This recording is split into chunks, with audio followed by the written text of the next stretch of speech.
For more than half a century, one question has quietly refused to disappear. It is whispered in late-night conversations, debated in documentaries, argued in classrooms, and recycled endlessly across the internet. Did humans really land on the moon in 1969, or was Apollo 11 the greatest illusion ever staged? If the mission was real, it stands as one of the most extraordinary achievements in human history. If it was fake, it represents a deception so massive, so perfectly executed, that it reshaped reality itself. The fact that this question still survives today tells us something important. The Apollo 11 story is not just about space. It is about trust, power, fear, and belief. On July 20th, 1969, the world watched as grainy, black and white images flickered across television screens. Families gathered around their TVs, some in silence, some in a human figure descended a ladder, stepped onto an alien surface, and spoke words that would be etched into history forever. According to NASA, Neil Armstrong had just become the first human to walk on the moon. But even in that very moment, doubts were born. Some viewers felt the footage looked strange. Others questioned how such a complex mission could succeed with the technology of the 1960s. And some simply felt that something about it did not feel real. To understand why Apollo 11 is questioned so deeply, we must first understand the world in which it happened. The 1960s were not a peaceful time. The Cold War dominated global politics. The United States and the Soviet Union were locked in a struggle for dominance, not just militarily, but psychologically. Every achievement was a message. Every failure was a weakness. Space had become the ultimate battlefield, not because weapons were placed there, but because space represented the future. Whoever conquered space would prove their system, their ideology, and their intelligence were superior.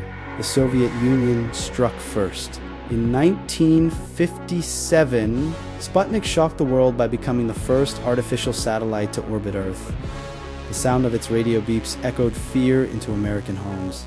Then came Yuri Gagarin in 1961, the first human in space. The United States was falling behind, and the pressure was enormous. America needed a victory, something so big that it would erase previous failures and reassert dominance. That victory was promised in the form of the moon. In 1961, President John F. Kennedy made a bold declaration. He announced that the United States would land a man on the moon and return him safely to Earth before the decade was out. At the time, this promise seemed almost impossible. Computers filled entire rooms, yet had less power than a modern calculator. Rockets exploded frequently. Astronauts died in training accidents. Yet the promise was made publicly, and once it was made, failure was no longer an option. NASA became the most heavily funded scientific organization in the world. Billions of dollars were poured into the Apollo program. Hundreds of thousands of engineers, technicians, and scientists worked tirelessly. But even with all this effort, the challenge was staggering. The moon is nearly 384,000 kilometers away.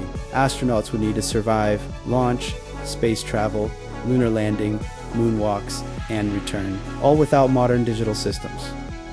To some, this achievement seems miraculous. To others, it seems impossible. This is where skepticism begins to grow. Those who doubt Apollo 11 often start with a simple question. If humans could go to the moon in 1969, why have we not gone back in more than 50 years? Technology today is vastly superior. Computers are millions of times more powerful. Yet no human has walked on the moon since 1972. To skeptics, this gap feels suspicious. They argue that technology does not move backward. If we once had the capability, it should be easier now, not harder. Another major source of doubt comes from the footage itself. The Apollo 11 video looks strange to modern viewers. The movements appear slow and unnatural.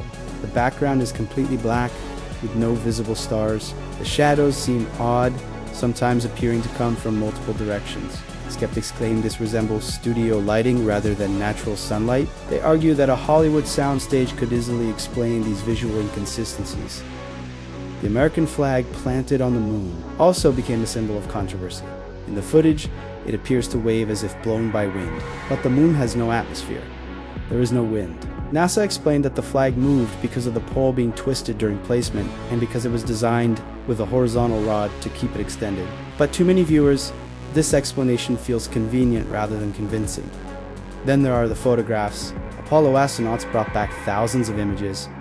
many of which appear perfectly composed. Skeptics ask how astronauts wearing bulky gloves and helmets could take such clear, well-framed pictures. They point out that some photos appear to have perfect lighting on both the astronauts and the background, something difficult to achieve with a single light source like the sun. These details fuel the belief that professional photographers and artificial lighting were involved. Radiation is another frequently cited concern. Between Earth and the Moon lies the Van Allen radiation belts, regions filled with intense radiation trapped by Earth's magnetic field. Skeptics argue that passing through these belts would have exposed astronauts to deadly radiation levels. They questioned how astronauts could survive such exposure with 1960s technology. While NASA insists the spacecraft passed through the belts quickly in its safe trajectories, the danger remains a powerful talking point for doubters. But perhaps the strongest argument for skeptics is psychological rather than technical. The United States in 1969 desperately needed a win. The Vietnam War was draining morale. Civil unrest was widespread. Trust in government was already fragile. A successful moon landing would restore national pride and demonstrate global superiority. To skeptics, the incentive to fake the landing was enormous. They argue that staging the mission would be easier than risking failure on a global stage. Some even suggest that famous filmmaker Stanley Kubrick was involved in staging the footage. This theory gained popularity because Kubrick had recently directed a visually groundbreaking space film. The idea that Hollywood expertise was used to create realistic moon scenes captured the imagination of many. Although Kubrick himself denied any involvement, the myth persists, growing stronger with each retelling. Yet the story does not end there.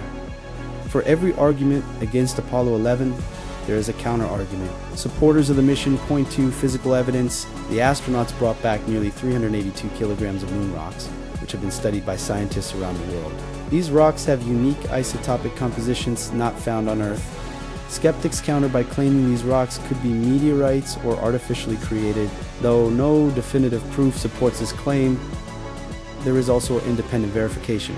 Observatories in other countries tracked the Apollo missions. Radio signals were intercepted by foreign governments, including the Soviet Union. At the height of the Cold War, the USSR had every incentive to expose an American lie. Yet, they did not. Supporters argue that this silence speaks louder than any photograph or video. Another powerful piece of evidence comes from the retro reflectors left on the moon. These devices allow scientists to bounce laser beams off the lunar surface and measure the distance between Earth and the moon with extreme precision. These experiments are still conducted today. Skeptics question whether unmanned missions could have placed these reflectors, while supporters argue that their placement strongly supports human presence. The astronauts themselves are central to this mystery. Neil Armstrong, Buzz Aldrin, and Michael Collins became global icons overnight, yet Armstrong, in particular, avoided public attention for much of his life. To some skeptics, his silence seemed suspicious. To others, it reflected a man overwhelmed by fame and expectation. Buzz Aldrin, on the other hand, has fiercely defended the moon landing, even confronting skeptics physically on occasion. Their human reactions add complexity rather than clarity. What makes the Apollo 11 mystery so enduring is that it exists at the intersection of science and belief. Technical explanations require trust in institutions, experts, and data. Skepticism thrives where trust is weak, as governments have lied in the past about wars, experiments, and surveillance. Many people find it difficult to accept official narratives without question. Apollo 11 became a victim of this broader crisis of trust. The moon landing also arrived at a time when television was still new and powerful. For many people, Apollo 11 was their first experience of watching history unfold live. This blurred the line between reality and performance. When something is seen through a screen, especially with limited image quality, it becomes easier to question its authenticity. The moon landing did not just happen in space. It happened in the living rooms of millions of people, mediated by cameras, signals, and interpretation. As decades passed, the mystery only deepened. New generations discovered the footage without the emotional context of the Cold War. They saw it with modern eyes, accustomed to high-definition visuals and advanced special effects. Compared to today's imagery, Apollo 11 looks primitive. This contrast fuels doubt, even though it may simply reflect technological limitations of the era. The internet accelerated everything. Conspiracy theories that once circulated quietly now spread globally in seconds. Videos analyzing shadows, photographs, and astronaut behavior amassed millions of views. Algorithms rewarded controversy, doubt became entertainment. In this environment, Apollo 11 transformed from a historical event into an ongoing debate, constantly re-examined, reinterpreted, and reimagined. Yet there is something deeper beneath the arguments. The Apollo 11 mystery forces us to confront uncomfortable questions about human capability. Are we capable of achieving the impossible? Or do we prefer to believe in deception because it feels safer than wonder? Accepting the moon landing as real means accepting that humans, with limited technology and immense pressure, achieve something extraordinary. Rejecting it allows us to believe that power is always illusion and that nothing presented by authority should be trusted. As the years passed, the Apollo 11 mission slowly transformed from a recent achievement into a distant memory. The urgency of the Cold War faded, new crises emerged, and the moon quietly returned to the background of human attention. Yet the mission never truly settled into history. Instead, it hovered in a strange place where belief and doubt coexisted. The more time passed, the more people began to look backward, not with celebration, but with suspicion. Questions that once felt unimportant now seemed impossible to ignore. One of the most unsettling aspects for many observers was how quickly the moon program ended. After Apollo 17 in 1972, human exploration of the moon stopped entirely.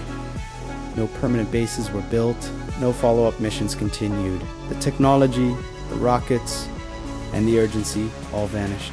To critics, this sudden halt suggested that something fundamental had changed. If the moon landings were as successful as claimed, why abandon them so completely? Supporters argued that political priorities shifted and funding dried up. Skeptics countered that abandonment often follows exposure risk. The disappearance of original Apollo telemetry data added fuel to the fire. NASA later admitted that large portions of raw mission data were lost or erased due to storage limitations and reuse of magnetic tapes. To believers, this was an unfortunate but understandable outcome of outdated archival practices. To skeptics, it felt like the erasure of primary evidence. In any other major historical event, the loss of original data would raise serious concerns. Here, it became one of the strongest pillars of doubt. Then there was the issue of live broadcast delays. During the moon landing, signals were delayed by about 1.3 seconds due to the distance between Earth and the moon. Some analysts later claimed the delays did not always match expected transmission times. Others pointed out inconsistencies in audio and video, while engineers explained these discrepancies as relay and conversion issues. Critics saw them as signs of controlled broadcasting rather than real-time transmission. Astronaut behavior also became a point of intense scrutiny. Interviews conducted years later revealed moments of discomfort, hesitation, and emotional strain. Neil Armstrong often avoided detailed discussion of the mission. When asked directly about certain details, he sometimes responded cautiously or changed the subject. Some interpreted this as trauma or exhaustion. Others interpreted it as guilt or concealment. Buzz Aldrin, by contrast, showed visible frustration toward skeptics. Once reacting aggressively when confronted, these human reactions were interpreted in radically different ways depending on what the observer already believed. The lunar module itself raised additional questions. The lander appeared fragile, almost delicate, constructed with thin materials and exposed components. Engineers claimed it was designed specifically for the vacuum of space and low gravity.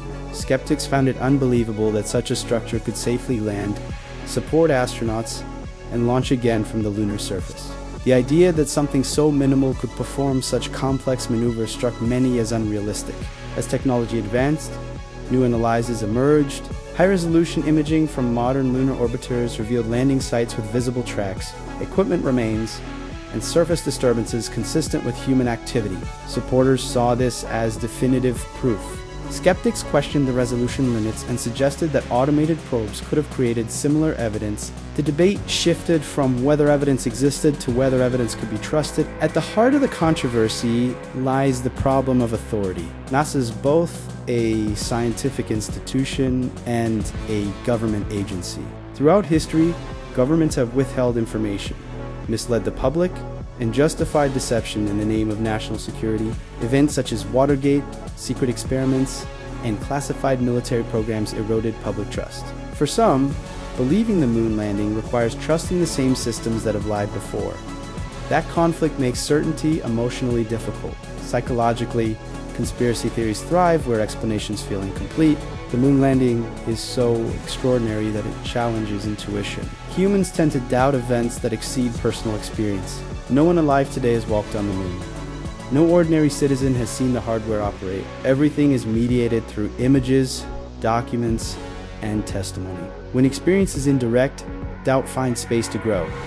Another layer of complexity comes from symbolism. The moon landing was framed not just as a scientific achievement, but as a moral victory. It represented progress, unity, and hope. But symbols can also be manipulated. Skeptics argue that the landing served as propaganda, carefully crafted to inspire awe and compliance. Supporters argue that reducing the mission to propaganda dismisses the genuine effort and sacrifice of thousands of individuals. The argument over Apollo 11 ultimately reveals more about humanity than about the moon. It exposes how differently people interpret the same information. One person sees engineering brilliance, another sees illusion. One sees courage, another sees control. Both sides use evidence, logic, and emotion, yet reach opposite conclusions. There is also a generational divide. Those who lived through the era often remember the moon landing as real because it felt real. Younger generations encounter it as archived footage, vulnerable to reinterpretation. With deepfake technology and computer-generated imagery now commonplace, the idea that something could be staged feels more plausible than ever. Ironically, modern technology designed to create realism has made past realism harder to trust. Despite decades of debate, no definitive proof has emerged that convinces everyone. Absolute certainty remains elusive. Science rarely deals in absolutes, and history is often shaped by perspective. For some, the sheer scale of coordination required to fake the moon landing makes it impossible. Thousands of people across multiple countries would have needed to remain silent forever. For others, secrecy itself is proof of power, not weakness. What cannot be denied is the impact of the Apollo 11 story. Whether viewed as truth or deception, it changed how humanity sees itself. It expanded imagination. It reshaped ambition. It made space feel reachable, even if only briefly. The moon became not just a celestial body, but a symbol of possibility or manipulation, depending on belief. Perhaps the most uncomfortable conclusion is that the truth may never fully satisfy everyone. Evidence can be explained, dismissed, or reinterpreted endlessly. Belief often precedes logic rather than following it. The Apollo 11 mystery persists because it lives at the intersection of fact and faith. To accept it as real requires trust. To reject it requires suspicion. Both are human instincts. As humanity now prepares for new lunar missions and future journeys to Mars, the old questions resurface. If we return to the moon, will doubt finally disappear? Or will new footage simply generate new theory? If humans stand on the lunar surface again, some will celebrate, others will question, and the cycle will continue. The moon itself remains unchanged, silent, distant, and indifferent to human debate. It does not confirm or deny. It simply exists. The mystery of Apollo 11 is not written on its surface, but within the human mind. It is a reminder that history is not only what happens, but what people believe happened. In the end, Apollo 11 forces a single, unavoidable question. Is humanity capable of extraordinary truth or extraordinary deception? The answer may depend less on evidence and more on how willing we are to believe in either.